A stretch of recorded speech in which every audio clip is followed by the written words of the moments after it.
ஆமென். எல்லாரும் இந்த உபாகமம் 8ஆம் அதிகாரத்தை எடுத்துக்கொள்வோம். அதிலிருந்து ஒரு சில வசனங்களை நாம் வாசித்து தொடர்ந்து புதிய ஏற்பாட்டிலும் சில வசனங்களை வாசித்து ஆண்டுடைய வார்த்தைகளை நாம் பெற்றுக்கொள்ள போகிறோம். ஹல்லேலூயா, ஆமென். இந்த உபாகமம் 8ஆம் அதிகாரத்திலே 2 முக்கியமான வசனங்களை நான் உங்களுக்கு முன்பாக காண்பிக்க விரும்புகிறேன்.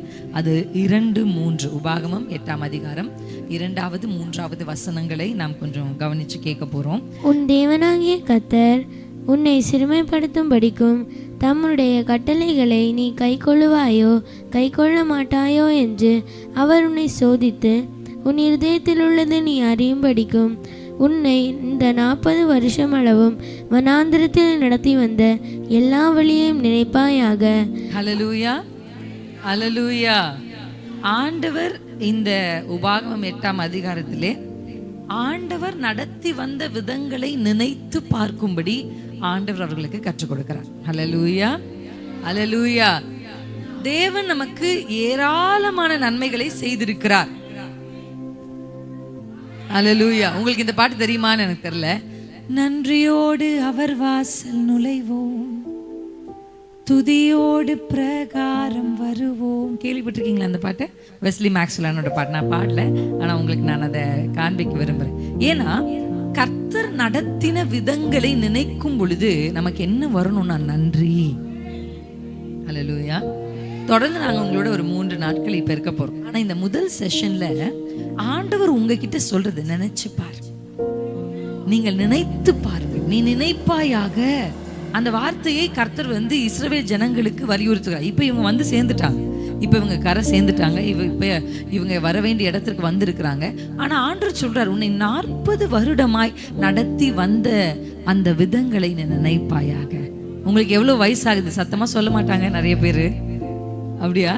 ஒரு சில பேர் வயசு கேட்டா கூட்டி சொல்லுவாங்க, ஏன்னா அவங்க பெரிய ஆளா தெரியணும். ஒரு சில பேர் வயசு கேட்டா குறைச்சு சொல்லுவாங்க, இளமையா தெரியணும். ஒரு சில பேர் தான் வயசுன்னே சொல்லுவாங்க, அப்படிதானே? ஒரு சில பேர் வயசையே சொல்ல மாட்டாங்க. ஆனா நீங்க யோசிச்சு பாருங்க, மனசுலயாவது அட்லீஸ்ட் உங்களுக்கு என்ன ஏஜ் கொஞ்சம் முணுமுணுன்னு சொல்லாம உங்க சத்தமெல்லாம் கேக்குதான்னு பார்ப்போம். உங்களுக்கு என்ன வயசாகுது சிஸ்டர்? பாருங்க, பெண்கள் கம்மியா, ஆண்கள் கிட்ட கேட்ப எப்படி சொல்றாங்க. உங்களுக்கு என்ன வயசாகுது பிரதர்? உங்களுக்கு சமமா சொல்றாங்க கொஞ்சம் பேர் இருந்தாலும்.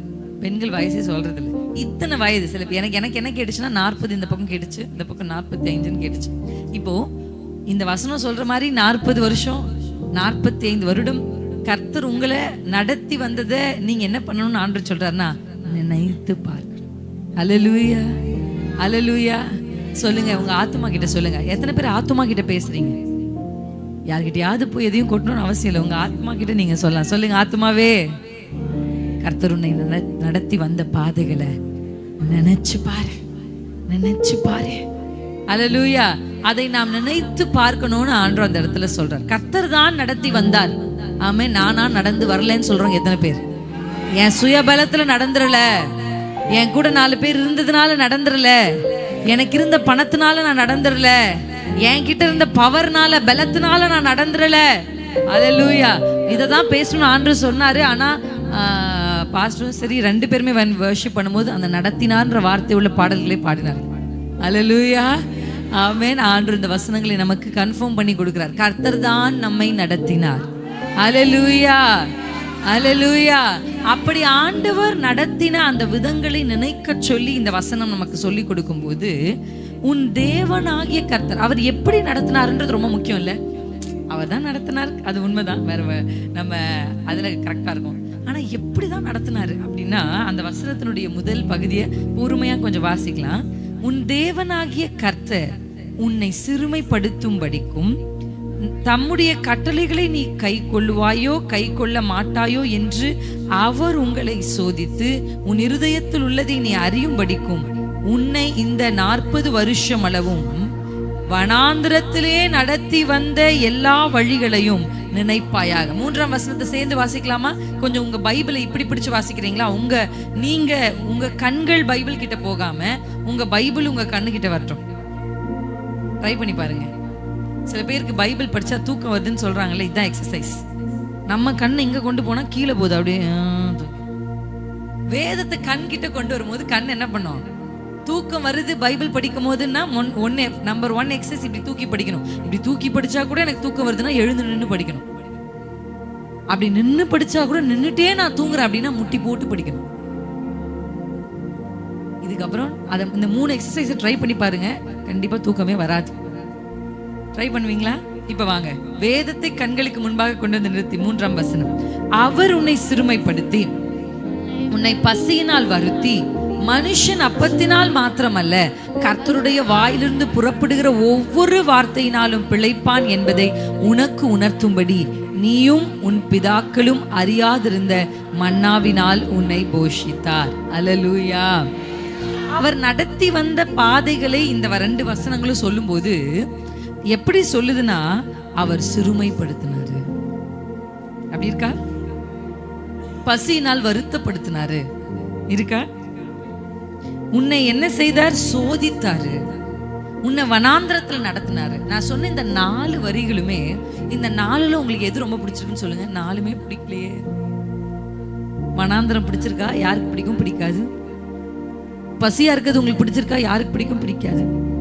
கரெக்டா இல்லைங்களா? சோதனை யாருக்கு பிடிக்கும்? யாருக்கும் பிடிக்காது.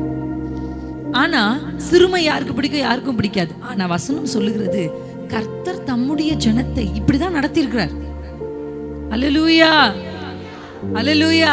இப்ப நான் உங்க வாழ்க்கையை நினைச்சு பாருங்கன்னு சொன்ன உடனே, நீங்க நினைத்து பார்த்த உடனே உங்கள் வாழ்க்கையின் எல்லா நன்மையான நிகழ்வுகள் மட்டும்தான் உங்க கண்களுக்கு முன்னாடி வந்ததா? இல்ல இல்ல. அவர்கள் அப்படி என்னை குறிச்சு பேசும்போது, அந்த மனிதர்கள் என்னை தூஷித்த பொழுது, உனக்கு ஒண்ணுமில்லைன்னு என்னை விரட்டுன்னு போகுது, நடந்த எல்லா சிறுமை, நீங்கள் பசியில் தவித்த நிலைகள், வனாந்திரத்தின் அனுபவம், இது எல்லாமே நம்ம வாழ்க்கையில இருந்துச்சு. அல்லேலூயா, ஆமென். இவைகள் எல்லாவற்றுக்கும் நடுவிலையும் கர்த்தர் நம்மை நடத்தினார். அந்த உண்மை மாறவே மாறாது, அந்த சத்தியம் மாறவே மாறாது. ஆனா ஏன் தம்முடைய ஜனத்தை கர்த்தர் இப்படி நடத்துறார்? ஏன் இந்த பாதைகளை கர்த்தர் தேர்ந்தெடுக்கிறார்? ஒரு லகுவான பாதைகள் நம்முடைய வாழ்க்கையில் இருக்கும்போது எப்பவுமே ஏன் கஷ்டமான பாதையே கர்த்தர் நம்ம கொண்டு போகிறார்? நானும் என் அம்மா என்னோட தங்கச்சி எல்லாம் பேசும்போது இப்படி பேசிக்குவோம், ஆண்டவர் நமக்கு எதையுமே ஈஸியா கொடுக்கவே மாட்டேங்கிறாரே. எத்தனை பேர் இப்படி பேசிக்கொள்வீங்க? நமக்கு பாத்தீங்களா, எதுவுமே ஈஸியா கிடைக்கவே கிடைக்காது. அதுக்கு நம்ம அலையணும், இல்லைன்னா அதுக்கு நம்ம அழுகணும். பார்த்துருக்கீங்களா? இல்லை எனக்கு மட்டும் தான் அப்படி நடக்குதா? உங்களுக்கு எல்லாருக்கும்? நிறைய பேருக்கு நம்ம அதுக்காக ரொம்ப பிரயாசம் பண்ணும். மற்றவங்க ஒரு 50% பண்ணா நம்ம ஒரு 1000% பண்ணாதான் அது கிடைக்கிற மாதிரி இருக்கு. அவங்களுக்கெல்லாம் டக்குன்னு கிடைக்கும், நமக்கு அதுக்காக ரொம்ப எஃபர்ட் எடுக்கிற மாதிரி இருக்கும். நம்மள ஆண்டவர் ரொம்ப சுத்த விடுற மாதிரி, நம்மள ரொம்ப காக்க வைப்பாரு, நம்மள ரொம்ப ஜபிக்க வைப்பாரு. ஏன் ஆண்டவரே, உம்முடைய ஜனத்தை நீர் ஏன் இப்படி நடத்துகிறீர்? What is the reason? ஏன் கர்த்தர் என்னை வனாந்திரத்தில் நடத்துகிறார்? ஏன் கர்த்தர் என்னை சிறுமைப்படுத்தி பார்க்கிறார்? ஏன் கர்த்தர் என்னை பசியுள்ளவனாக்கி பார்க்கிறார்? அதற்கு ஆண்டவர் பெரிய நோக்கத்தை வைத்திருக்கிறார். 3 வசனம் தான் லூக்காவின் புத்தகத்திலிருந்து. இதற்கான வெளிச்சத்தை உங்களுக்கு நான் கொடுக்க போகிறேன். அல்லேலூயா, அல்லேலூயா. இதுவரை என்னை நீர் நடத்தியதற்கு நான் எம்மாத்திரம், என் வாழ்க்கை எம்மாத்திரம். இதுவரை என்னை நீர் சுமந்ததற்கு நான் எம்மாத்திரம், என் குடும்பம் எம்மாத்திரம். எனக்கு இந்த பாட்டு தெரியும்னு சொல்றவங்க கை தூக்கி காமிங்க. தெரிஞ்ச பாட்டுன்னு பாடக்கூடாது, புரிஞ்சு பாடணும். அல்லேலூயா. ஓ, அந்த பாட்டா? எனக்கு தெரியும், டக்கு டக்கு டக்குன்னு பாடும். சில நேரத்தில் நம்ம ஒரு விஷயத்தை செய்யும் போது, ஃபர்ஸ்ட் டைம் குழம்பு வைக்கும் போது தான் பார்த்து பார்த்து வைப்பீங்க. பழகிட்டீங்கன்னு வச்சுக்கோங்களேன், ஃபோனில் பேசிக்கிட்டே, அப்படிதானே? உங்க மைண்டே தேவையில்லை, உங்களை அறியாமல் நீங்க அதை செஞ்சு முடிச்சிருவீங்க. எத்தனை பேர் ஃபர்ஸ்ட் டைம் ஒரு வேலையை நீங்க செய்யும் போது தான் ஐயா ரொம்ப ஃபோக்கஸ் பண்ணி பார்த்து, கண்ணில் பார்த்து, கவனத்தை முழுவதுமா கொடுத்து ஒரு வேலையை செய்வீங்க. ஒரு கட்டத்திற்கு மேல பாருங்க,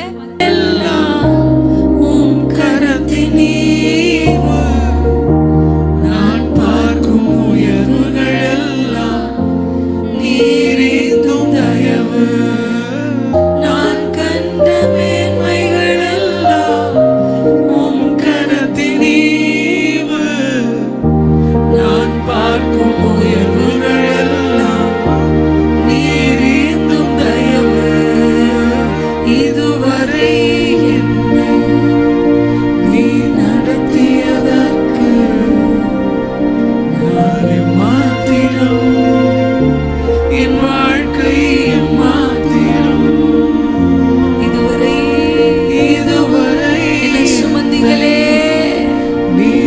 பிள்ளைகளை சுமந்தீங்களே, என் வேலையில் என்னை சுமந்தீங்களே, என் ஜீவன் உம்முடைய பார்வையில் அருமையா இருந்ததே. அல்லேலூயா. அவர்தான் நம்மளை நடத்தி இருக்கிறார், அவர்தான் நம்மை சுமந்திருக்கிறார். நடத்துறதுனா கையை பிடிச்சு, இல்ல பின்னாடி இருந்து போ நான் உன் கூட தான் வரேன், கையை பிடிச்சு வா நான் உன் கூட தான் வரேன், நட உன்னோட நான் இருக்கேன் அப்படின்னு நடத்துறது. ஆனா சுமக்கிறதுனா என்ன? தோல்ல வச்சு. அல்லேலூயா. அதுல உங்க பங்களிப்பு ஒண்ணுமே இல்லை, ஒத்துழைப்பு தான். இறங்கி ஓடாம இருந்தா தூக்கி நடத்துவார். அல்லேலூயா. நடத்தணும்னா பங்களிப்பு தேவை, சுமக்கிறதுக்கு ஒத்துழைப்பு போதும். எத்தனை பேர் புரிஞ்சிருச்சு? கர்த்தர் நம்மை நடத்துறார். சில நேரத்துல நம்ம கையை பிடிச்சு நீ நட, நான் உன் கூட இருக்கிறேன், நீ வலை போடு, நான் உன் பக்கத்திலே நிக்கிறேன், அல்லேலூயா, நான் உன் படகுல தான் இருக்கிறேன், நீ தைரியமா போ அப்படின்னு ஆண்டவர் சில நேரத்துல நம்மை நடத்தினது உண்மைதான். சில நேரத்துல நம்மால் ஒரு அடி கூட எடுத்து வைக்க முடியாத நிலையில அவரே நம்மை சுமந்து கொண்டு வந்தார். அந்த இடத்துல நீங்க நினைச்சீங்க அவ்வளவுதான், நம்ம உயிர் முடிஞ்சிருச்சு, நம்ம ஜீவன் போயிருச்சுன்னு அந்த மொமெண்ட் உங்க மனசே நினைச்சிச்சு. ஆனா அப்ப உங்க கால்கள் அல்ல, தேவன் உங்களை உங்க மனசே உங்களை சுற்றி. சமீபத்தில் நான் ஒரு ஊழியக்காரோட வீட்டுக்கு போயிருந்தேன். அந்த பாஸ்டர் அம்மா, அவங்களுக்கு எதுல கேன்சர்னா கர்ப்பப்பையில கேன்சர். கர்ப்பப்பையில கேன்சர் வந்த உடனே ஒடுங்கி போய் அப்படியே எப்படி இருக்கும் கேன்சர் வந்த பேஷண்ட், அப்படியே ஒல்லி ஆகி ஒரு தோலும் எலும்பு மட்டும்தான் இருக்கு, அப்படிதான் படுத்திருப்பாங்களாம். அவங்க படுத்திருக்கும் போது, ஏன்னா அந்த காலம் அவங்களுக்கு கேன்சர் வந்தது ரொம்ப முன்னாடி, அப்ப அவ்வளவுதான் இந்த பிள்ளை செத்து போயிரும் அப்படின்னு சொல்லி, வாலிப பிள்ளையா அந்த அம்மா இருக்கும்போது செத்து போயிரும். ஊர்ல இருக்கவங்க எல்லாம் வந்து என்ன பண்ணுவாங்களா, சாக போகுது வந்து பார்த்துட்டு அழுதுட்டு போவாங்க. ஐயோ இந்த பிள்ளை சாக போதே, 2 குழந்தைங்க இருக்கே, இந்த பிள்ளை சாக போதே அப்படின்னு சொல்லி பார்த்துட்டு போவாங்களாம். ஆனா அந்த நேரத்துல ஒரு ஊழியக்காரர் அவருக்கு ஜெபிச்சிருக்கிறாங்க. அல்லேலூயா. அவங்களுக்குள்ள அந்த ஃபெய்த் வந்து அவங்க கர்த்தரை நோக்கி கூப்பிட்டுருக்காங்க. அவங்க கர்த்தரை நோக்கி கூப்பிட்டு ஜெபிப்பாங்க. அவங்க கணவர் அந்த ஊழியக்காரர் குடிச்சுட்டு தான் வருவார். திடீர்னு வராராம் வீட்டுக்குள்ள, பார்த்தா இந்த அம்மா எழும்பி பெருக்கிட்டு இருக்காங்களாம் வீட்டை. என்னம்மா ஆச்சு, நீ படுத்த படுக்கையா இருந்தியே?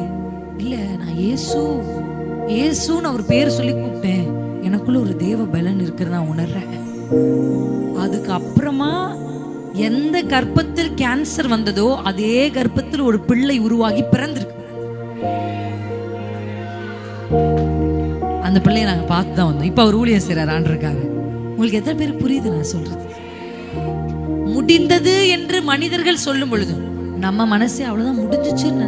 ஏன்னா என் வாழ்க்கை நான் அப்படி நினைச்ச ஒரு சில சூழ்நிலை வந்திருக்கேன். அவ்வளவுதான் நம்ம லைஃப், இதோட இதுதான் நம்ம கடைசி நாள், முடிஞ்சிச்சு. என்னோட 2வது பிள்ளைய கர்ப்பத்துல சுமந்திருக்கும் போது நினைச்சேன் முடிஞ்சிருச்சு, பிசாசு என்னோட பேசின, அவ்வளவுதான் உன் கதை முடிஞ்சிருச்சு, இந்த பிள்ளையோட உன்னை நான் முடிக்கிறேன் அப்படி பேசினேன். சம்டைம் அதை நானே ஒரு செகண்ட் நம்பிட்டேன். ஓகே, நம்ம கதை முடிஞ்சிருச்சு. இல்ல, அந்த நேரத்துல ஆண்டவர் நம்மை சுமந்தார். அல்லேலூயா. அப்படி கர்த்தர் நம்மை சுமந்து வந்த ஒரு பக்கம் நல்ல நல்ல நிகழ்வுகள் நம்முடைய வாழ்க்கையில் இருந்தாலும், மறுபக்கத்திலே வனாந்திரங்கள் இருக்கிறது, பசி இருக்கு, ஆசை, சிறுமை, சோதனை, இதெல்லாம் கிறிஸ்தவ வாழ்க்கையில் இருக்கு. இல்லைன்னு எத்தனை பேர் சொல்வீங்க? இருக்கு. சில ஹைப்பர் கிரேஸ் பத்தி பேசுறவங்க சொல்லுவாங்க, ஏன் நெகட்டிவா பேசுறீங்க? நம்ம நெகட்டிவா பேசல, நம்ம நிஜத்தை தான் பேசுறோம். ஒருவேளை அவங்க பாக்குற ஜனங்களுக்கு அதெல்லாம் இல்லாம இருக்கலாம், ஆனா நான் சந்திக்கிற ஜனங்களுக்கு அது இருக்கு. என்னோட ஒரு சிஸ்டர் ஒரு பேசணும்னு கேட்டாங்கன்னா அவங்க வீட்டுல ஏதோ பிரச்சனையில தான் ஃபோன் பண்ணி பேசுறாங்க. அல்லேலூயா. ஏன் இப்ப நெகட்டிவா பேச? நெகட்டிவா தான் இருக்கு. ஏன்னா இந்த உலகம் அப்படிதான் இருக்கு. உலகம் பிசாசினால் நிறைந்திருக்கிறது. அப்ப இந்த சிறுமை, இந்த வனாந்தரத்தின் வழியாக கர்த்தர் நம்மை அனுமதிக்கிறார் அப்படின்னா, இது வழியாக நம்ம மட்டும் கர்த்தர் அனுமதிக்கல, இயேசுவும் இந்த வழியா கடந்து போயிருக்கிறார். அல்லேலூயா. இன்னைக்கு லூக்காவின் சுவிசேஷ புத்தகத்திலே ஒரு 3 வசனங்களை உங்கள் கண்களுக்கு முன்பாக கொண்டு வந்து நிறுத்த தேவாவியானவர் உதவி செய்வாராக. லூக்கா 4ஆம் அதிகாரம் 1ஆம் வசனத்தை நாம் வாசிக்க போகிறோம். இயேசு பரிசுத்த ஆவியினாலே நிறைந்தவராய் யோர்தானை விட்டு திரும்பி ஆவியானவராலே வனாந்திரத்துக்கு கொண்டு போகப்பட்டு. அல்லேலூயா. போதும். மத்தேயு இதை நான் உங்களுக்கு விளக்குறதுக்காக, அவர் பரிசுத்த ஆவியால் நிறைந்தவராய், எப்பொழுது அவர் பரிசுத்த ஆவியில் நிறைந்தார் என்று மத்தேயு 3ஆம் அதிகாரத்தில் நம்ம வாசிக்கும் பொழுது நம்ம வாசிக்கிறோம். பாவ மன்னிப்புக்கென்று மனம் திரும்புதலுக்கென்று பரலோக ராஜ்யத்தை குறித்து பிரசங்கித்த யோவான் ஸ்நானகனிடத்தில் போய் இயேசு கிறிஸ்து என்ன பெற்றுக்கொள்கிறார்? ஞானஸ்தானத்தை பெற்றுக்கொள்கிறார். அல்லேலூயா, அல்லேலூயா, ஆமென்.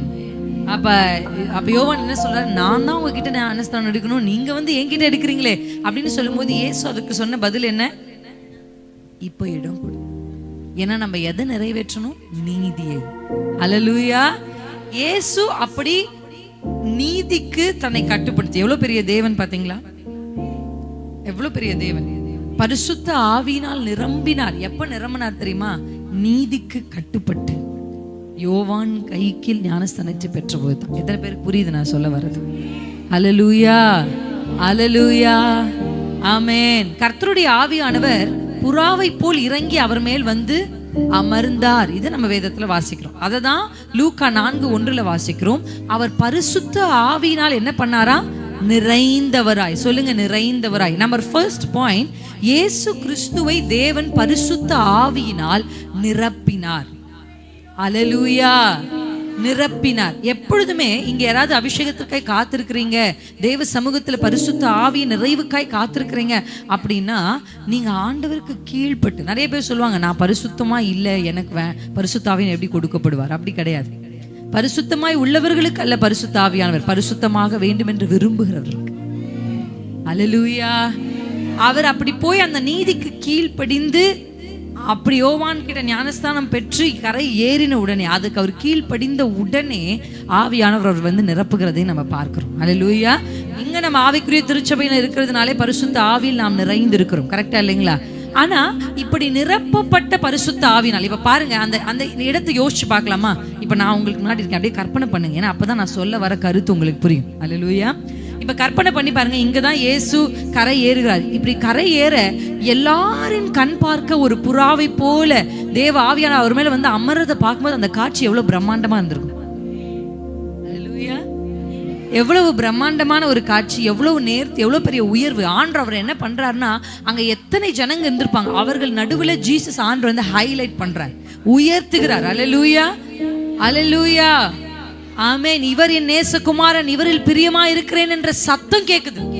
வானம் திறந்து ஒரு சத்தம், எவ்வளவு பெரிய உயர்வு. ஆனா வசனம் சொல்லுகிறது, அவர் நிறைந்த உடனே அவருக்கு என்ன நடக்குதுன்னா வனாந்தரம்.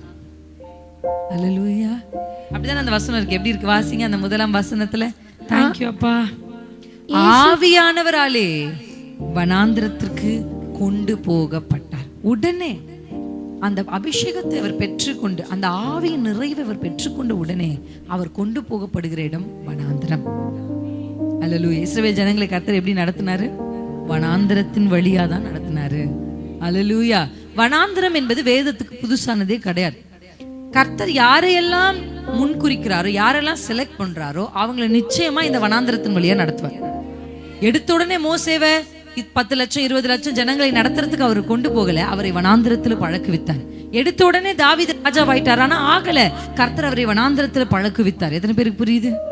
யோசேப்பு அதிபதி ஆனானா அவர் டைரக்டா ஆகல, அவரை வனாந்திரமான சூழல்களில பழக்குவித்தார். இப்படி வேதத்தில் நீங்க பார்க்கிற உயர்வை பார்க்கிற எல்லா நபர்களும் ஒரு வனாந்திரத்தை கடந்து தான் வந்திருப்பாங்க. இப்ப வனாந்திரத்திற்கு அவர் பிசாசு அவரை கொண்டு போகல, அவரே அந்த வனாந்திரத்துக்கு விரும்பி நடந்து போகல, அவரை கொண்டு போனது தேவ ஆவியானவர். அல்லேலூயா.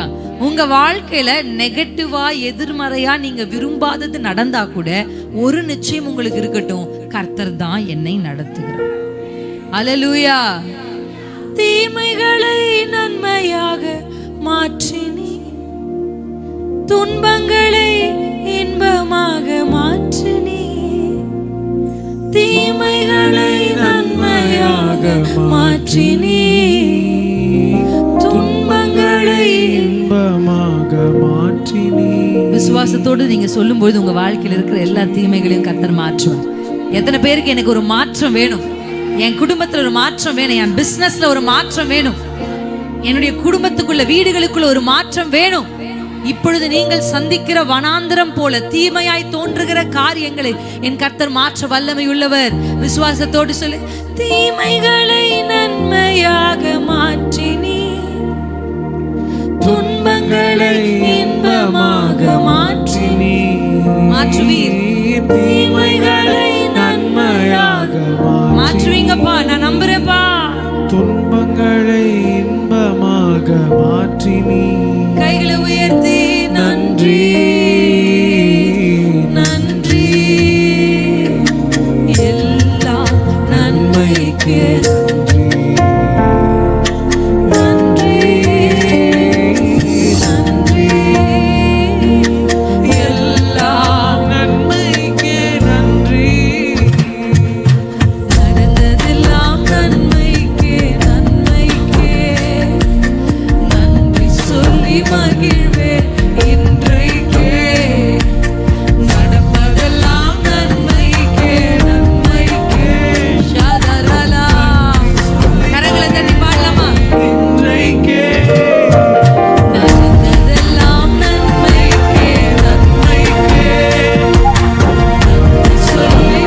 உண்மையா பாடுனீங்களா? கருத்தோட பாடுனீங்களா? அல்லேலூயா. கர்த்தர் எல்லாவற்றையும் மாற்ற வல்லமை உள்ளது. தீமையாய் தோன்றுகிற வழிகள் அது எனக்கு பார்க்கும்போது கஷ்டமா இருக்கு. ஏன் என்ன கர்த்தர் நடத்துறார்? ஏன் இந்த பாதை எனக்கு அனுமதிக்கும்? ஏன் பசி, ஏன் சிறுமை, ஏன் சோதனை, ஏன் வனாந்தரம்? எல்லா கேள்விகளுக்கும் ஒரு நம்பிக்கை உண்டு. இந்த எல்லா சூழல் ஒருத்தருக்கு ஒவ்வொரு விதமான பிரச்சனை தான். ஆனா ஒவ்வொரு விதத்திலும் நீங்க ஒண்ணு புரிந்துடணும், கர்த்தர் என்ன நடத்திட்டே வரார். கர்த்தர் வனாந்தரத்துல வந்து கையை விட்டுறல. கர்த்தர் வனாந்தரத்திலும் என்னோட தான் இருக்கிறார். மலைகள்ல என்னோடு இருந்தவர் பள்ளத்தாக்கிலும் என்னோடு இருக்கிறார். செழிப்பான காலத்தில் என்னோடு இருந்தவர் வறட்சியின் காலத்திலும் என்னோடு இருக்கிறார்.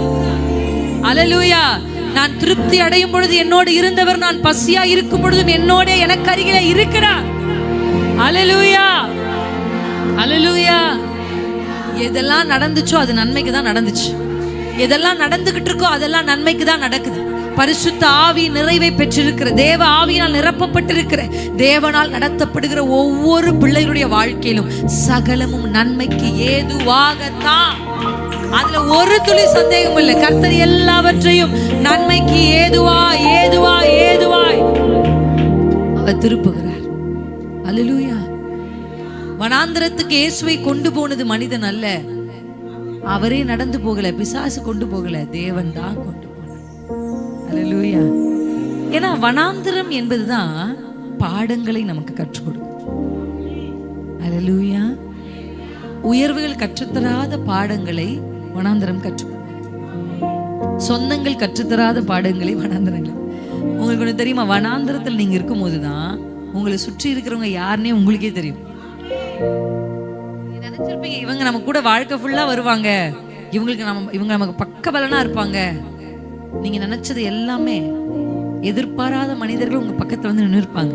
நீங்க எதிர்பார்த்த மனிதர்கள் உங்களை விட்டு போயிருப்பாங்க. எப்பொழுது கர்த்தர் வனாந்தரத்தில் நம்ம நடத்தினாலும் 3 விஷயங்களை நமக்கு காண்பித்து கொடுப்பார். ஒன்று, நாம் யார் என்பதை நமக்கே காமிச்சு கொடுப்பார். நம்ம எவ்வளோ, நமக்குள்ள எவ்வளோ இருக்குன்றத இந்த வனாந்தரத்துக்கு வந்தா தெரியும். எல்லாம் இருக்கும்போது கைகளை உயர்த்தி கைகளை தட்டி பாடுறது ரொம்ப ஈஸி. ஆனா இல்லாமையில ஒருத்தர் கை தட்டி கையை உயர்த்தி சந்தோஷமா பாடுறாங்க அப்படின்னா நிச்சயம் பரலோகத்தின் கவனம் அவர்கள் மேல் வந்துடும். அல்லேலூயா, அல்லேலூயா. ஆண்டவர் அதை கவனிக்கிறார். வனாந்தரம் தான் நமக்கு யாரு நம்மளையே கற்றுக் கொடுக்கும். எத்தனை பேர் யோசிச்சு, எனக்கு தெரியவே தெரியாது எனக்குள்ள இப்படி ஒரு சுபாவம் இருக்கும், எனக்குள்ள இப்படி ஒண்ணு இருக்கும். நம்மையே நமக்கு காண்பித்து கொடுக்கிற ஒரு கண்ணாடி தான் ஒரு வனாந்தரம். அந்த வனாந்தரத்தின் வழியா கர்த்தர் நடத்தினது ஒரு அந்த வசனத்துல சொல்லப்பட்டிருக்கு, நீ கை கொள்ளுவாயோ. ஏன்னா மோசே கேள்வி கேட்கும் பொழுது, மோசே கர்த்தருடைய வசனத்தை வாசிக்கும் போது இவங்க எல்லாரும் என்ன சொன்னாங்க? நாங்க கை கொள்ளுவோம், நாங்க கீழ்ப்படிவோம். அவங்க சொன்னதை அவங்க செய்யறாங்களா அப்படின்றத அவங்களுக்கே காண்பிக்க, தனக்காக இல்லை, அவங்களுக்கே காண்பிக்கிறதுக்காக தான் கர்த்தர் அவங்களை வனாந்தரத்தை நடத்துறாங்க. அல்லேலூயா. நம்ம பாடும், ஆண்டவரே உயிர் உள்ளவரை உமக்கு பின்பாக தான் நான் வருவேன், உண்மைதான் நான் நேசிப்பேன். ஆண்டு பாப்பாரு, வனாந்தரத்துக்குள்ள அனுப்பி பாப்பாரு, உண்மையாவே என்ன நேசிக்கிறியா, இதுலயும் என்ன நேசிக்கிறியா? அல்லேலூயா, அல்லேலூயா. எல்லா சூழலையும் என்ன நேசிக்கிறியா? அந்த டெஸ்ட்ல மட்டும் நீங்க பாஸ் ஆயிட்டீங்கன்னா உங்கள் உயர்வை யாராலும் தடுக்க முடியும். அல்லேலூயா. நான் பலதரப்பட்ட பேச்சு வாங்கினது எதுக்காகனா ஊழியத்துக்கு போறதுக்காக தான். ஏதோ ஒரு பையனை லவ் பண்ணிட்டேன்னு திட்டு வாங்கினா பரவாயில்ல, வாலிப பருவத்தில் அதுக்கு திட்டு வாங்கினா கூட ஓகே.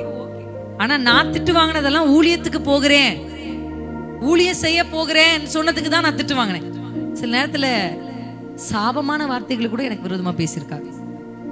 People have cursed. ஏதோ அப்பா அம்மாக்கு தப்பு செஞ்சு நான் பாட்டுக்கு என் வாழ்க்கையை ஏதோ ஒரு பையனோட வாழ்ந்துட்டு அப்படி இல்லை. என் சம்பத்துல 1000 ரூபாய் வச்சுட்டு தான் வீட்டுக்கு அனுப்புவேன்.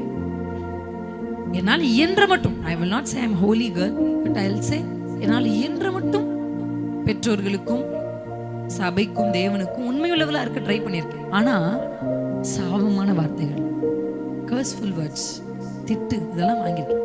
நான் சில இடத்துல சாட்சி சொல்லியிருப்பேன். அப்படியெல்லாம் என் மனம் நொறுக்கப்படும் பொழுது நான் ஒரு துவைக்கிற கல்லுக்கு மேலதான் உட்காந்துருப்பேன். அங்கதான் இடம் இருக்கும் என்னுடைய ஹாஸ்டல். அங்க போயோ இல்லை என்னுடைய பெட் பக்கத்துலயோ உட்காந்து கண்கள் ரொம்ப தண்ணி வரும், வலிக்கும், மனசு வலிக்கும். தப்பு செஞ்சு திட்டு வாங்குறது பரவாயில்லாண்டவரே, ஏதோ ஒண்ணு செஞ்சு நான் உங்களுக்காக அப்படின்னு அழுவேன். ஆனா உதடு என் மனசுக்குள்ள இவ்வளோ டாக்ஸ் ஓடிட்டே இருக்கும். ஆனா என் உதடு என்ன சொல்லும் தெரியுமா? எனக்கு இன்னும் ஞாபகம் இருக்கு. அப்படி ஒரு நாள் நான் உட்காந்து அழுகிறேன், பயங்கரமா அழுறேன். ஏன்னா அந்த வார்த்தை என்னை நொறுக்கிருச்சு. அப்படியே அழுதுட்டே இப்படி அந்த கல்லு மேல உட்காந்து வானத்தை பாக்குறேன். நான் எதை பார்த்துட்டு இருக்கேன், என்ன இருக்குன்னா அன்னைக்கு நிலா அவ்வளோ அழகா என் ஹாஸ்டல்ல அந்த மேல அந்த நிலா தெரியுது. அந்த 2 ஃப்ளோர் பில்டிங், அதனால அதுக்கு மேல 3rd ஃப்ளோர்ல இது அப்படியே நின்று பார்க்கும்போது அந்த அந்த இது என் மனசு ஒட்டஞ்சு போயிருக்கு. ஆனா நான் என்ன சூஸ் பண்ண தெரியுமா? ஏன் ஆண்டவரே எனக்கு இப்படி செய்றீங்க அப்படின்னு கேட்கறதுக்கு பதிலா அந்த நிலாவை பார்த்து ஒரு பாட்டு பாடினேன். நிலாவை பார்க்கும் போதும் விண்மீனை நோக்கும் போதும் என்னை நினைத்து விசாரித்து நடத்த எம்மாத்திரம். எனக்கு தெரியும், எனக்கு நல்லா தெரியும் சிஸ்டர், அன்னைக்கு நான் பரலோகத்தை ஆண்டவரை இம்ப்ரெஸ் பண்ணிட்டேன். அல்லேலூயா. நீங்க சொல்லி தானேப்பா நான் ஊழியம் செய்றேன்னு சொன்னேன். எனக்கு ஏன்பா அப்படி நடக்குது? என் மனசுக்குள்ள அந்த கேள்வி இருந்துச்சு, இல்ல நான் சொல்ல மாட்டேன். என் மனது அந்த கேள்வி கேட்டுச்சு. ஆனா என் உதடுகள்ல பாடல் வந்துருச்சு. அல்லேலூயா. எனக்கு கிப்சன் மாதிரி கீபோர்ட் வாசிக்க தெரியாது, எனக்கு மியூசிக் நோ நாலேஜ். ஆனா புதிய பாடல்களை கர்த்தர் என் உதடுகளில் தருகிறார். ஏன் தெரியுமா? ஆல்ரெடி இருக்கிற பழைய பாடல்களை என் நெருக்கத்து நேரத்தில் நான் அவருக்கு பாடியிருக்கிறேன். கேள்வி கேட்க வேண்டிய நேரத்தில் அவரை உயர்த்தி இருக்கிறேன். கோச்சிட்டு போக வேண்டிய நேரத்தில் அவர் பக்கம் ஓடி போய் உட்கார்ந்து இருக்கிறேன். உங்ககிட்ட ஆண்டவர் பேசிக்கிட்டு இருக்காரு. எத்தனை பேர் ஆமென்னு சொல்றீங்க? என் சொந்த கதையை நான் சொல்லிட்டு இல்லை, இங்க ஒரு சில பேருடைய கதை தான் அது. இங்க ஒரு சில பேருடைய சூழல் தான் நான் சொல்லிக்கிட்டு இருக்கிறேன். It's not Princy story. உங்க ஸ்டோரியை தான் நான் சொல்லிட்டு இருக்கிறேன். அல்லேலூயா. ஆமென். அந்த வனாந்திரத்திற்கு உங்களை நடத்தி கொண்டு போய் கொண்டிருக்கிறவர் ஆவியானவரே. நீங்கள் கைவிடப்பட்டவர்கள் அல்ல.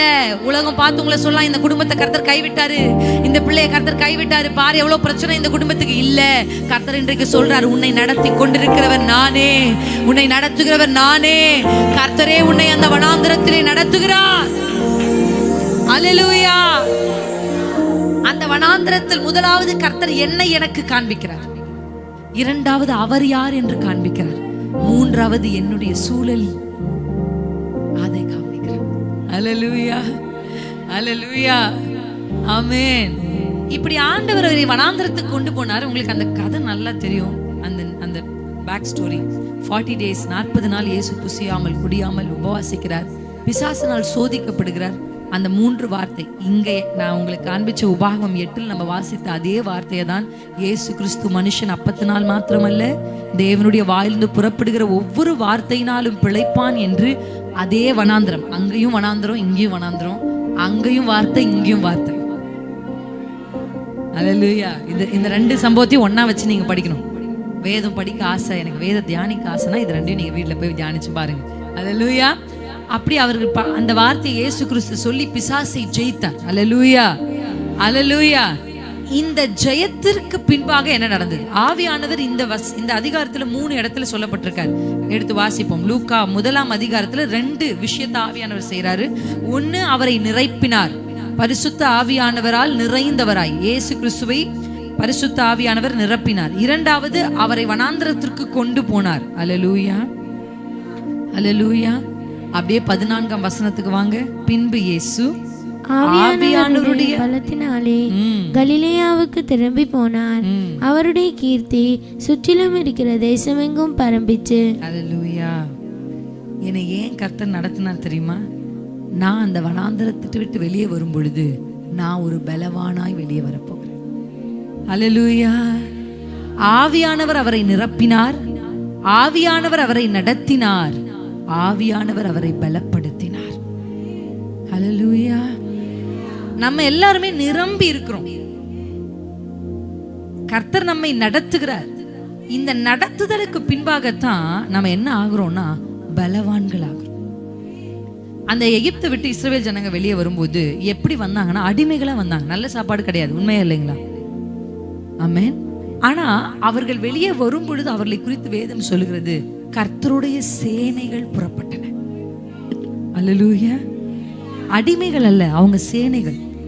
எகிப்தின் கண் வழியாக பார்த்தா அவங்க அடிமைகள், ஆனா கர்த்தரின் கண் வழியாக பார்த்தா அவர்கள் சேனைகள். எத்தனை பேருக்கு புரியுது? அல்லேலூயா. நிறைய வாலிப பிள்ளைங்க இங்க உட்கார்ந்துருக்கீங்க. உங்க எல்லாருக்குமே ஒரு செல்ஃப் டவுட். இப்ப எல்லா வாலிப பிள்ளையும் 2 வார்த்தை சொல்றாங்க கான்ஸ்டன்டா. நீங்க சொல்றீங்களான்னு தெரியல எனக்கு. ஒண்ணு, டிப்ரெஷனா இருக்குக்கா சொல்றீங்களா? ரெண்டாவது, கன்ஃபியூஷனா இருக்குக்கா. இந்த 2 வார்த்தையும் என்கிட்ட பேசுற மெஜாரிட்டி 90% ஆஃப் யூத்ஸ் சொல்றது டிப்ரெஷன், கன்ஃபியூஷன். நான் சொல்லுவேன் எங்களுக்கு கன்ஃபியூஷனே கிடையாது வாலிப பருவத்தில். ஏன் தெரியுமா? ரசம் சாப்பிட்றியா சாம்பார் சாப்பிட்றியா இல்ல, ரசம் தான் இருக்கு. கன்ஃபியூஷன் எப்போ வரும்னா ஆப்ஷன் இருந்தா தான் கன்ஃபியூஷன் வரும். கரெக்டா இல்லையா? இது ஏ பி சின்னு இருந்தாதான் எதை செலக்ட் பண்றதுன்னு குழப்பம் வரும். உங்களுக்கும் எனக்கும் என்ன கொடுக்கல? அவரை தான் கட்டிக்கணும், அந்த காலேஜ் தான் படிக்கணும், இதுதான் சாப்பாடு. ஆனா இவங்களுக்கு அப்படி இல்லை. இவங்களுக்கு நிறைய ஆப்ஷன் இருக்கு. அது அவங்க செய்த தவறுன்னு அவங்க மேல பிளேம் பண்ண முடியாது. அவங்களுக்கு இப்ப இந்த காலகட்டத்தில் they have a lot of option. நிறைய வாய்ப்புகள் இருக்கு. 1 2 3. இதுக்கு முன்னாடி இந்த இன்டர்நெட்ல வேற எல்லாரும் வந்து நான் இதை சாதிச்சேன், நான் அதை சாதிச்சேன், நம்ம ஒண்ணுமே இல்லையோ, நம்ம ஒண்ணுமே இல்லையோன்னு இவங்க பிள்ளைகள் ரொம்ப கலங்குறாங்க. இன்னொன்னு டிப்ரெஷன். 11th படிக்கிற 2 பிள்ளைகள் நான் சந்திச்ச இப்ப கடைசி யூத் மீட்டிங் 11th தான் படிக்கிறான். நைட்ல உட்காந்து அழுறேன்னு சொல்லுது. ஒரு ஆம்பளை பிள்ளை ஒரு பொம்பளை பிள்ளை, 2 பிள்ளையும் ஒரே ஸ்டேட்மெண்ட் சொல்லுச்சு. அந்த 2 பிள்ளைகளுக்கும் தெரியாது ஒருத்தர். முதல்ல ஒன்று ஜபிக்குது. அந்த பிள்ளை சொல்றா, அக்கா எனக்கு பயமா இருக்கு ஃபியூச்சர் நினைச்சு, நான் நைட்ல உட்காந்து அழுகிறேன் எழுந்து. ஒரு பாய் அவனும் சொல்றான், நான் நைட் உட்காந்து அழுகிறேன், எனக்கு பயமா இருக்கு. நான் சொல்ல 11வது தானே படிக்கிறேன், உனக்கு ஏன்டா பயமா இருக்கு? ஏதோ 12வது. நான் கூட 12th எக்ஸாமுக்கு முன்னாடி அழுதேன் ஓன்னு உட்காந்து.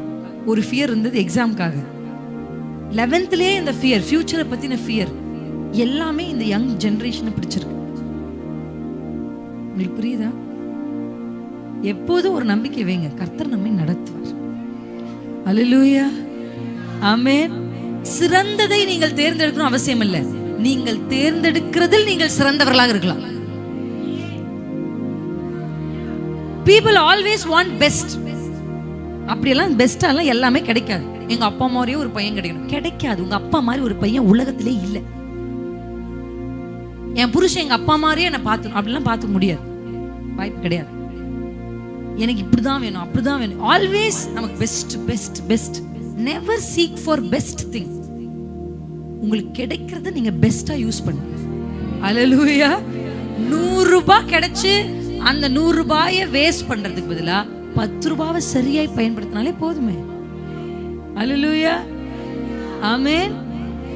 என்னுடைய வாழ்க்கையில எனக்கு எல்லாமே பெஸ்டா கிடைச்சிச்சானா இல்ல, ஆனா எனக்கு என்ன கிடைச்சாலும் தேவ கிருபையில அதை பெஸ்டா யூட்டிலைஸ் பண்ணுன்ற கிருபையை கர்த்தர் எனக்கு அந்த ஆட்டிடியூட் ஆண்டவர் கொடுத்தார். அல்லேலூயா, ஆமென். அதனால நம்ம எங்க இருக்கிறோமோ அங்க கர்த்தர் நம்மள என்ன பண்ணுவாருன்னா உயர்த்துவார். அல்லேலூயா. வனாந்திரத்தின் வழியாக தேவ ஆவியானவர் கொண்டு போனதுக்கான நோக்கம் நமக்குள்ள ஒரு தேவ பலனை கொண்டு வருவதற்காக. அல்லேலூயா. தேவன் கர்த்தருக்குள் பலப்படணும்னா அந்த வனாந்திரம் அவசியம். எத்தனை பேர் ஆமென்னு சொல்றீங்க? ஏன்னா இந்த வனாந்திரத்துல அவங்க கடந்து வரலன்னு வச்சுக்கோங்களேன், இஸ்ரவேல் ஜனங்க, அவங்க கர்த்தரை பத்தியும் தெரிஞ்சிருக்காது, அவங்கள பத்தியும் தெரிஞ்சிருக்காது. அவர்கள் பார்வைக்கு அடிமைகளா இருந்தாலும் கர்த்தருடைய பார்வையில சேனைகளா இருந்தார்.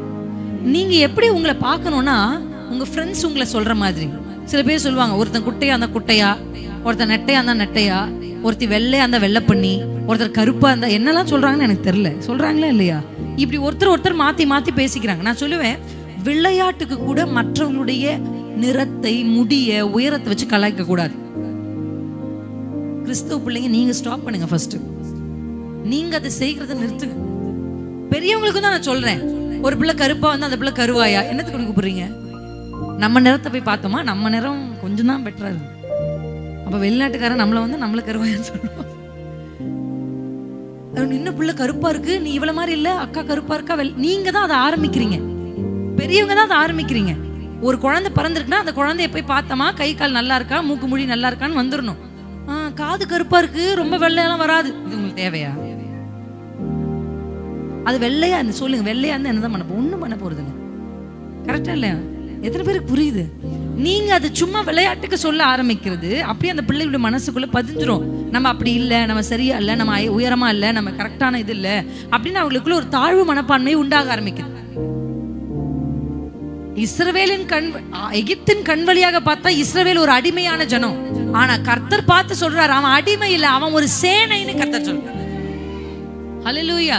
யங் ஜெனரேஷன், மற்றவங்க கண் வழியா உங்களை பார்க்காதீங்க. கண்ணாடியில போய் உங்க கண் வழியா பார்க்காதீங்க. கர்த்தர் என்ன எப்படி பார்க்கறாரு? ஆண்டவர்கிட்ட கேளுங்க, அப்பா நீங்க என்ன எப்படி பார்க்கறீங்க? நீங்க என்ன எப்படி பார்க்கறீங்க? நான் என்ன கண்ணாடி முன்னாடி போட்டா நான் எப்பவுமே சொல்லுவேன் என்னோட கணவர்கிட்ட, நானே ஒரு பேக்கு அப்படி சொல்லிப்பேன். நான் என்ன பிரின்சி உனக்கு நீ மார்க் போடுன்னு சொன்னா நான் ஒரு சரியான மார்க் போட மாட்டேன். ஆனா கர்த்தர் என்னை பார்த்த விதம் அப்படி அல்ல. என்னை ஒரு ஊழியக்காரியா அவர் பார்த்திருக்கிறார். நான் நிக்கவே தகுதி இல்லாதவன் நான் நினைக்கும் போது, இல்ல உன்னை ஜனங்களுக்கு முன்பாக நிறுத்துகிறேன்னு என்ன அவர் பார்த்திருக்கிறார். அப்படிதான் உங்களையும் கர்த்தர் எப்படி பார்க்கிறார். உங்க ஒவ்வொருத்தரையும் நீங்க அவங்க என்ன அப்படி பாக்குறாங்க, இவங்க என்ன அப்படி பாக்குறாங்க. அப்பா சில அப்பா அம்மாவே, சில பிள்ளைகள் சொல்லுவாங்க, என் அப்பா அம்மாவே என்ன நம்ப மாட்டேங்கிறாங்க, என் அப்பா அம்மாவே என்ன அப்படி. ஒருவேளை நீங்க அப்படி பிள்ளைகளை பார்க்காம இருக்கலாம். பிள்ளைகளை ரெஸ்பெக்ட் பண்ணுங்க. தேவனுக்கு அல்லேலூயா. ஆடு மாடு அப்படிலாம் பிள்ளைகளை பேசக்கூடாது. நம்ம பெத்துட்டோன்றதுக்காக அந்த பிள்ளைங்க நமக்கு அடிமை கிடையாது. நீங்க தான் கண்ணு வரைஞ்சீங்களா, சுமந்தீங்க, அவ்வளவுதான் சிஸ்டர் நீங்க பண்ணீங்க.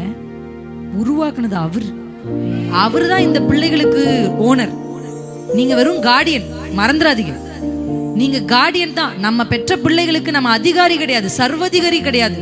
நம்ம பெற்ற பிள்ளைகளுக்கு நம்ம கார்டியன். அந்த பிள்ளைகளுடைய ஓனர் அங்க இருக்காரு பரத்துல. நம்ம ஒரு பிள்ளைய பெத்துட்டோன்றதுக்காக அந்த பிள்ளைகளை அடிமைகளை மாறி நான் நினைச்சது நீ செய்யணும் அப்படி இருக்க கூடாது. ஒழுக்கப்படுத்தலாம். ஒரு கார்டியன் ஒரு செடியை சுத்தம் பண்ணலாம். ஒரு கார்டியன் அந்த செடிக்கு என்ன பண்ணலாம், உணவு கொடுக்கலாம்.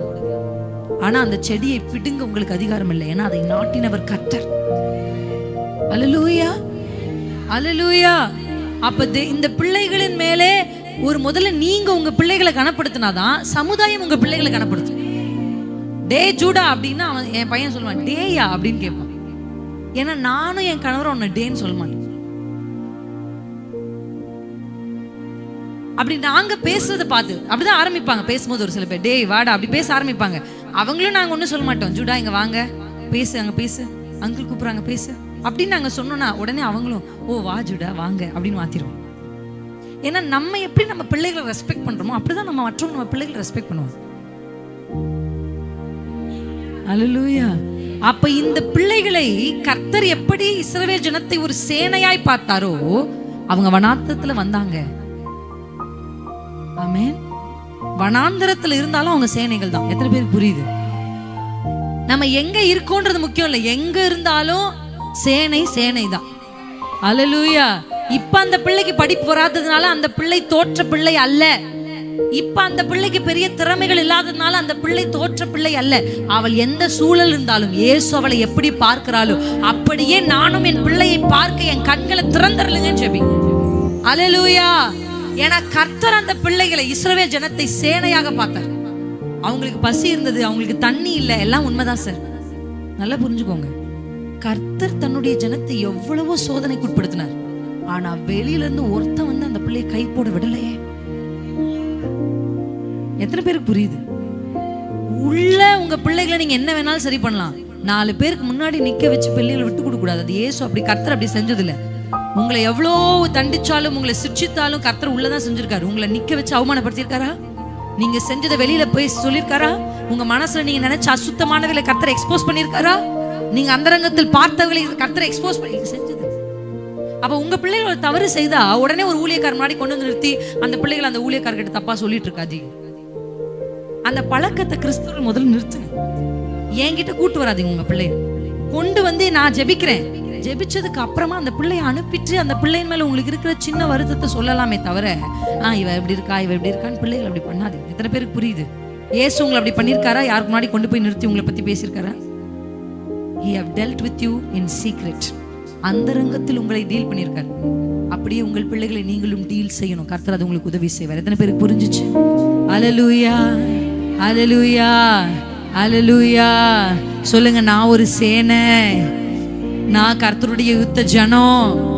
பசியா இருந்தாலும் சேனை தான், தாகமா இருந்தாலும் சேனை தான், வனாந்திரத்தில் இருந்தாலும் சேனை தான். அல்லேலூயா. தேவன் அவரை நடத்தினார். ஆனா அந்த முடிவுல எப்படி வந்தாங்கன்னா 40 வருஷம் கழிச்சு யுத்த புருஷர்கள் இஸ்ரவேல் ஜனத்தில் இருந்தாங்க. பிதாவினுடைய பலத்தினாலே பலனடைந்தவராய் அவர் அந்த வனாந்திரத்துக்கு வெளியே வந்தார். அல்லேலூயா, அல்லேலூயா. அப்ப நீங்க கடந்து போய் கொண்டிருக்கிற சூழல் உங்களை பலவீனமாக்காது, உங்களை பலவானாக்கும். பிசாசு கேட்குற மாதிரி சொல்றீங்களா? நான் பலவீனப்பட மாட்டேன், இந்த பிரச்சனை என்னை ஒடுக்காது, இந்த சூழல் என்னை பலவீனப்படுத்தாது, ஏன்னா நான் பலன் அடைய போகிறேன். அல்லேலூயா, அல்லேலூயா. என் கூட சேர்ந்து பாடுங்க. இனி நான் பலவீனன் அல்ல, பலவான் என்று சொல்லுவேன். வேதத்துல இந்த வசனம் இருக்கு. எத்தனை பேருக்கு தெரியும்? பலவீனன். தேங்க்யூமா. அவங்க ஒருத்தங்க தான் என் பிரசங்கத்தை கேட்குற மாதிரி எனக்கு ஃபீலிங் இருக்கு. பலவீனன் என்ன சொல்லணுமா? போய் சொல்றாரு ஆண்டவர். நீ பலவீனன்னா பலவீனன்னு சொல்லு அப்படின்ற. ஏன் நீ பலவீனன் ஏன் பலவான்னு சொல்லணும்? ஏன் ஒரு முட்டாள் ஞானவான்னு சொல்லணும்? ஏன் சொல்லணும்? அல்லேலூயா. ஆண்டவர் பொய் சொல்ல ப்ராஃபஸி சொல்றார். அது பொய் அல்ல சார், அது தீர்க்க தரிசனம். உன் பலவீனத்தை குறித்து பேசாதே, கர்த்தர் உன்னை இடை கட்ட போகிற பலத்தை குறித்து. இதன் வழியா நான் கடந்து வர்றது நல்லது, குழிகள் நல்லது, என்னை எதிர்க்கிற சகோதரர்கள் நல்லது, என்னை தவறா என் மேல் குற்றம் சுமத்தி என் மேல தப்பான பட்டத்தை கட்டின போர்த்திபால் மனைவி நல்லது, சிறைச்சாலை நல்லது. ஏன்னா இதெல்லாம் முடிச்சுட்டு வெளியே வரும்போதுதான் சின்ன யோசேப்பு சொப்பனம் வந்த உடனே குடுகுடுன்னு போய் சொன்னார் பாருங்க அவங்க அண்ணன்மார்கிட்ட. இன்னசென்ட் யோசேப்பு மாறிட்டார். இதெல்லாம் யோசேப்பை பக்குவப்படுத்தி ஒரு மெச்சோரான யோசேப்பு வெளியே வரார். உங்களுக்கு புரியுதா நான் சொல்றது? நீங்க தப்பானவங்கன்றதுனால கர்த்தர் உங்களை வனாந்திரத்தில் நடத்தல சிஸ்டர். நீங்க ரொம்ப இன்னசென்ட்டா இருந்தீங்க. உங்களுக்கு நீங்க யாருன்னு தெரியல, உங்க தெய்வம் யாருன்னு தெரியல, உங்க பக்கத்துல இருக்க யாருன்னு தெரியல. இதையெல்லாம் நீங்கள் புரிந்து கொள்ள வேண்டும் என்றால் நீங்கள் அந்த வனாந்திரத்தில் நடந்தே. ஹல்லேலூயா. மெச்சோர் ஆக்கிறோம் நம்மள இந்த வனாந்திரம். இளம் வயதில் நுகத்தை சுமப்பது நல்லதுன்னு ஏன் சொல்றாங்கன்னா அப்பவே மெச்சூர் ஆயிடுச்சு. ஹல்லேலூயா. 60 வயசு ஆனா கூட ஒரு சில பேருக்கு எங்க என்ன பேசணும்னு தெரியாது. பார்த்துருக்கீங்களா? கல்யாண வீட்டில் வந்து எங்களுக்கு தெரிஞ்ச ஒரு ஆள் டிவோர்ஸ் ஆனாருன்னு டிவோர்ஸ் பத்தி பேசுவாங்க. தேவையா? வியாதியா ஒருத்தர் இருந்தாங்கன்னா வந்து பேசுவோம், இதே வியாதி தான் அங்க இருந்துச்சு அவங்க செத்து போயிட்டாங்களான்னு பேசுவார். ஆனா வயசு 60 இருக்கும். 60 வயசு ஆகி கூட நிதானமா எதை எந்த இடத்துல சொல்லணும், எப்ப பேசக்கூடாது, எப்ப பேசணும் பல பேருக்கு தெரியறது இல்லை. ஆனா நான் எல்லாம் பார்த்துருக்கேன், வயசு 20, 24, 22 தான் ஆயிருக்கும். அவ்வளோ மெச்சூரா பேசுவாங்க. ஏன் அந்த மாதிரி மெச்சூரா எப்படி இவங்க இப்படி இருக்காங்க? நானும் என் கணவர் சில வாலிபர் பார்த்து வியந்துரும், எப்படி இவங்க இப்படி இருக்காங்க இந்த வயசுல அப்படின்னு யோசிச்சா அதுக்கப்புறம் அவங்க பின்னணி எடுத்து பாருங்க. பாடுபட்டிருப்பாங்க, தகப்பனை இழந்திருப்பாங்க, குடும்பம் கஷ்டப்பட்டிருக்கும். இந்த உபத்திரவத்தின் வழியா வந்ததுனால 24 வயதிலேயே அவ்வளவு ஒரு மெச்சூரிட்டியை கற்றுக்கணும். உங்களுக்கு புரியுதா? ஏன்னா நம்ம வயசு கூட கூட நம்ம செய்யற தப்புக்கு விலையும் கூடுது. அல்லேலூயா. புரிஞ்சுச்சா உங்களுக்கு? வயசு கூட கூட நம்ம செய்யற தப்புக்கான விலையும் கூடுது. அல்லேலூயா. நீங்க ஒரு வாலிப பிள்ளையா ஒரு 10,000 இழக்கிறது வேற, ஆனா நீங்க திருமணமாயி குழந்தை இருக்கும் போது ஒரு பிசினஸ் உங்களுக்கு லாஸ் வர்றது வேற. கரெக்டா இல்லைங்களா? ஒரு வாலிப பிள்ளையா ஏதோ ஒரு பொண்ணுகிட்ட பேசிட்டு இருக்கிறது வேற. ஆனா திருமணமாயி குழந்தை உள்ள ஒரு நபர் ஒரு பொண்ணோட பேசிட்டு இருக்கிறது வேற. அப்ப பேசிட்டு அதுக்கப்புறம் முடிச்சிடலாம். ஆனா இப்ப பேசினா குடும்பத்தையே இழக்கணும், பிள்ளைகளை இழக்கணும், மனைவியை இழக்கணும், சமுதாயத்துல நற்பெயரை இழக்கணும். எத்தனை பேருக்கு புரியுது நான் சொல்றேன்? அதனால சின்ன வயசுலயே நுகத்தை சுமக்க கர்த்தர் நமக்கு அனுமதிச்சா சோத்திரம் போட்டு சுமந்துட்டு வந்துருங்க. ஏன்னா இதன் வழியாக நீங்க ஒரு பெரிய மெச்சூரிட்டியை, முதிர்ச்சியை கர்த்தர் அடைய செய்வார். அல்லேலூயா. கரங்களை தட்டி இந்த பாட்டை பாடலாமா? இனி நான் பலவீனன் அல்ல, பலவான் என்று சொல்லுவேன். பலவீனன் அல்ல, பலவான் என்று சொல்லுவேன். நல்ல பலவீனன் அல்ல, பலவான் என்று சொல்லுவேன். சொல்ல சொல்ல ஆண்டுடைய பலன் உங்களை இடைக்கட்டும். பலவான் என்று சொல்லுவேன். உன்னதத்தின் ஆவியே என்னை நிறைத்தீரே, உன்னதத்தின் ஆவியே என்னை நிறைத்தீரே. பலவீனன் என்னை பலவானாக்கினீர், பலவீனன் என்னை பலவானாக்கினீர். பலவீனன் பலவீனன் என்னை பலவானாக்கினீர், பலவீனன் என்னை.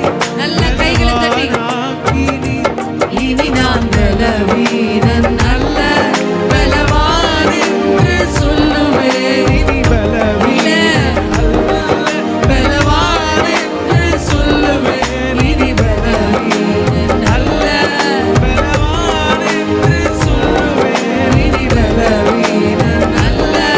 பாடுங்க, நல்ல ஆவியில நிரம்பி பாடுங்க. சொல்லுவேன். இனி பலவீனன் அல்ல, பலவான் அல்ல, என்று சொல்லுவேன். இல்ல. இனி பலவீனன் அல்ல, பலவான் என்று சொல்லுவேன். உன்னதத்தின் ஆவியே என்னை நிறைத்தீரே, உன்னதத்தின் ஆவியே என்னை நிறைத்தீரே. பலவீனன் என்னை பலவானாக்கினீர், பலவீனன் என்னை பலவானாக்கினீர். பலவீனன் அல்ல, பலவான் ஞானதரலவகரே. பலவீனன் அல்ல, பலவான் என்று சொல்லுவேன். அல்லேலூயா, அல்லேலூயா. 13, 14 வாசித்து நம்ம முடிச்சிடலாம். பிசாசானவன் சோதனையெல்லாம் முடித்த பின்பு சில காலம் அவரை விட்டு விலகி போனான். அல்லேலூயா. சோதனைகள் எல்லாம் முடிந்த பின்பு இயேசு ஆவியானவருடைய பலத்தினாலே கலிலேயாவுக்கு திரும்பி போனார். அவருடைய கீர்த்தி சுற்றிலும் இருக்கிற தேசமெங்கும் பரம்பிற்று. அல்லேலூயா. சோதனையை முடித்து நகோமி வந்தபோது நகோமி சொன்னாங்க, என்ன நகோமின்னு சொல்லாதீங்க, என்ன மாறா. ஏன்னா சர்வ வல்லவர் அந்த சோதனையை முடித்து அவள் அப்பத்தின் வீட்டுக்கு திரும்பி வரும் பொழுது வேதம் சொல்லுகிறது அவ கசப்போடு வந்தாள். ஆனா அந்த சோதனையை முடிச்சிட்டு அல்லேலூயா அத அந்த அம்மா ஜெயிச்சு நிற்கும் போது வசனம் சொல்லுது, அவளுக்கு பிறந்த பேர பிள்ளை அந்த அம்மா கையில வச்சுட்டு சுற்றி இருக்கிறவங்க சொன்னாங்க, யாரெல்லாம் அவளை பார்த்து பரிதாபப்பட்டார்களோ, யாரெல்லாம் அவளை பார்த்து ஐயோ வாழ்க்கையில கர்த்தர் கசப்பை கட்டளையிட்டார், 4 பேரா போனா இன்னைக்கு 2 பேரா திரும்பி வந்திருக்காங்க அப்படின்னு பேசின எல்லாருக்கும் முன்பாக கர்த்தர் சொன்ன அந்த வசனம் சொல்லுது, இவனுடைய பெயர் பிரபலமாக கடவுது. அல்லேலூயா. அந்த கீர்த்தி, இயேசுவினுடைய கீர்த்தி, அவருடைய வாசனை அவருக்குள் கர்த்தர் செய்தது வெளியே வரணும்னா அவர் இப்படி இந்த சோதனை வழியா கடந்து, சோதனை முடித்த பின்பு, புடமிட்ட பின்பு, சோதனை முடித்த பின்பு ஆவியானுடைய பலத்தினாலே அவர் வெளியே வந்த பொழுது அவருடைய கீர்த்தி பரவிற்று. அல்லேலூயா. அவர் போய் தன்னை பிரஸ்தாவப்படுத்தல, அவருடைய கீர்த்தி அதுவா ஆட்டோமேட்டிக்கா பரவுது. ஏன்னா அவர் எதனால் வந்திருக்கிறார் தெரியுமா? தேவனுடைய பலத்தினால். அல்லேலூயா. நீங்க முயற்சி எடுத்திருப்பீங்க, நீங்க உயரத்துக்கு, நீங்க முன்னேறத்துக்கு நிறைய முயற்சிகள் எடுத்திருப்பீங்க. ஆனா இன்றைக்கு ஆண்டவர் உங்களுக்கு ஒரு வழியை கற்றுக் கொடுக்கிறார். நீங்க தேவ ஆவியினால் நிரப்பப்பட்டு கர்த்தருடைய வல்லமை உங்களுக்குள்ள இருந்தா ஆட்டோமேட்டிக்கா அல்லேலூயா உங்க சாட்சி உங்களுக்கு இருக்கிற நற்பெயர் எல்லாவற்றையும் கர்த்தர் வெளியே கொண்டு வருவார். அல்லேலூயா. ஒரு எண்ணெய் வெளியே வரணும்னா அதை இடித்து பிழியணும்னு பைபிள் சொல்லுது. அல்லேலூயா.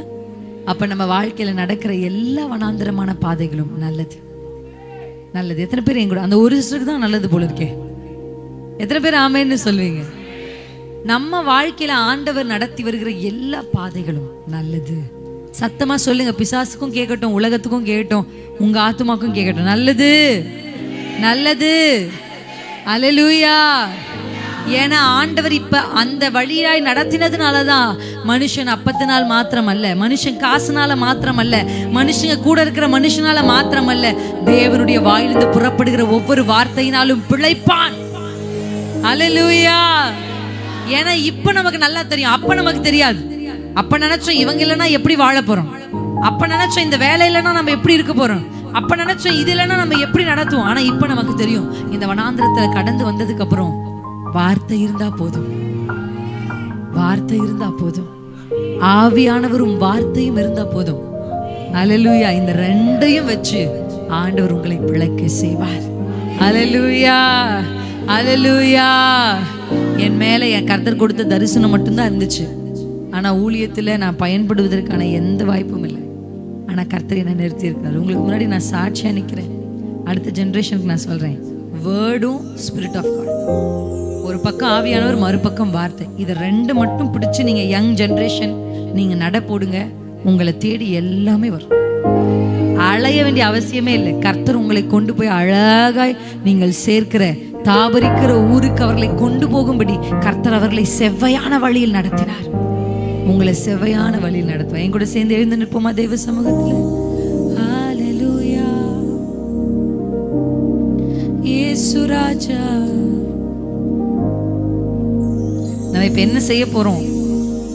தெய்வ சமூகத்துல ஆண்டவருக்கு கொஞ்சம் நன்றி சொல்ல போறோம். ரெண்டாவது ஆமோதிக்க போறோம். நீங்க தான்ப்பா என்ன நடத்தி வந்தீங்க. அல்லேலூயா அல்லேலூயா. வேற நான் சுயமா நடக்கல. அதை நீங்க சொல்ல சொல்ல அப்பாவுடைய மனசு ரொம்ப சந்தோஷப்படும். அல்லேலூயா. நீங்க எந்த வழியா என்ன நடத்தினாலும் அந்த வழியில நடக்க நான் ஆயத்தமா இருக்கிறேன்னு சொன்னேன். ஆயத்தமா பேசுங்க ஆண்டோட. ஒவ்வொரு கண்களை மூடி. யங் பீப்புள் பேசுங்க, சின்ன பிள்ளைங்க கண்களை மூடி ஆண்டவர் கிட்ட ஜெபம் பண்ணுங்க. இயேசுப்பா என்ன நடத்துங்க, உங்களுக்கு சித்தமான வழியில என்ன நடத்துங்க. நீங்க எதையோ ஒண்ணு பிடிச்சு வச்சுட்டு, நீங்க யாரையோ ஒண்ணு பிடிச்சு வச்சுட்டு இருக்காதீங்க.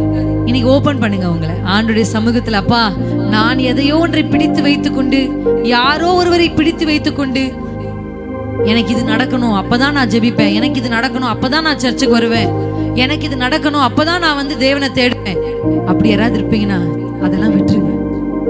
ஆண்டவரே, நீர் என்னை எப்படி நடத்த சித்தமா இருக்கிறார், எந்த வழியில் என்னை கொண்டு போக நீர் சித்தமா இருக்கிறார்.